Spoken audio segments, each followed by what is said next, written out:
Welcome to Sampstra Games, the place to find new strategy games, and welcome to my guide on Unity of Command to Interface or UI.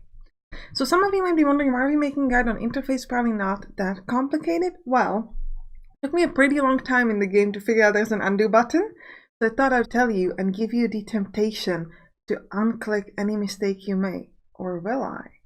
Well, watch to find out more. Okay, so on the left you have the menu. I don't think that needs much explanation. Then you have the turn number and the maximum amount of turn, your total prestige.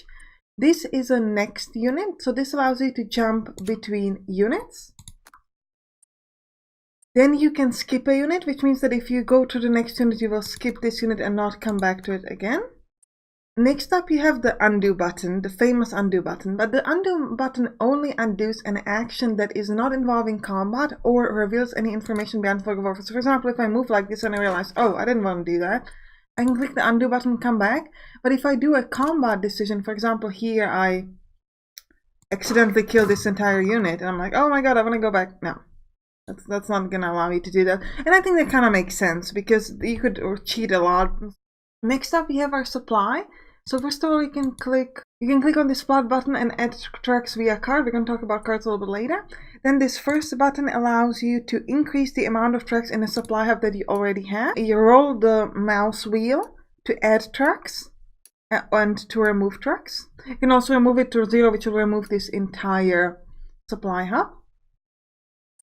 Then you can click on this other button to add new supply hubs.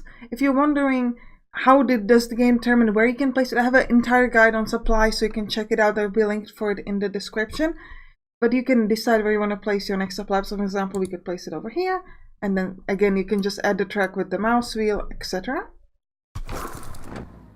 Over here, you can see the available tracks. So this is the number of tracks available on the current turn, on the next turn, the turn after that, and the turn after that. Over here, this allows you to switch between your objectives view. So this allows you to see the score sheet. So the interesting thing is that you can see the points you get from killing enemy units, from prisoners, and negative points from casualties in destroyed cities and bridges, your total and your campaign total. Or here you can just see the objectives, the main and bonus objectives. And here what is also cool, that it tells you whether you need to hold or not. So for example, Catania, if you don't need to take it, you don't need to hold it. But a Trapani, for example, you need to hold, so that's pretty important as well. Alright, so what do these buttons do? So these are en route units. So these are units that you will be able to place upon your HQ. Now currently I have none available, but on the next turn I will have a few. And then here, these are en route HQ. So you might start some maps where you actually don't have your HQ placed and you can place them yourself. So you can click on it and it shows you the available places where you can place them. So I'm going to place the HQ over here. And if you look, for example, at this unit, you can see that you're out of range of your US HQ because there is no US HQ placed yet. However, if I place the US 7 HQ over there right now, well then, suddenly I can use all of its abilities. Now here with the en route units, I've moved to the next turn, so now I can place any of these units. So for example, I could place this one over here and I get a brand new tank that I can move wherever. Over here, you can see the enemy units that are en route, so we can see that he's going to be able to deploy this unit on the next turn and this unit on the third turn, and these are en route enemy HQ. So if you have some HQ that you haven't placed just like I had, then this is going to show you that. Next up, let me show you the enemy supply view. You can click here or you can click B on the keyboard to show you the supply of the enemy. If you're not sure what that means, again, just check out my supply guide, you'll know. Here you can see your own supply view, or you can click V on the keyboard. Then we have terrain view, which you can access by clicking here, or T on the keyboard. Weather, which is G on the keyboard, or movement view, which is Z on the keyboard.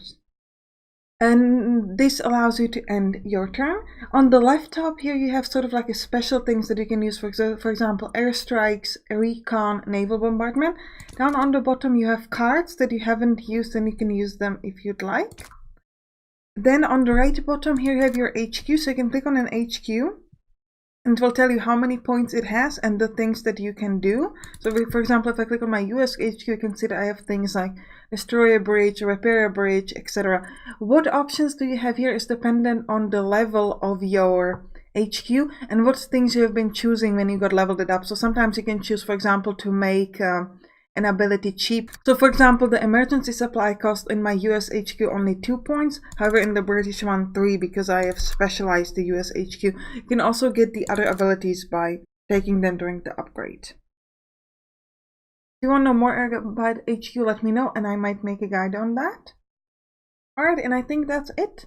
Let me know what other guides you would like to see, and you can click on the right top to watch my guide on supply, or you can click on the right button to watch my all objectives complete guide for all kinds of missions in the campaign. I'll see you there. Bye bye!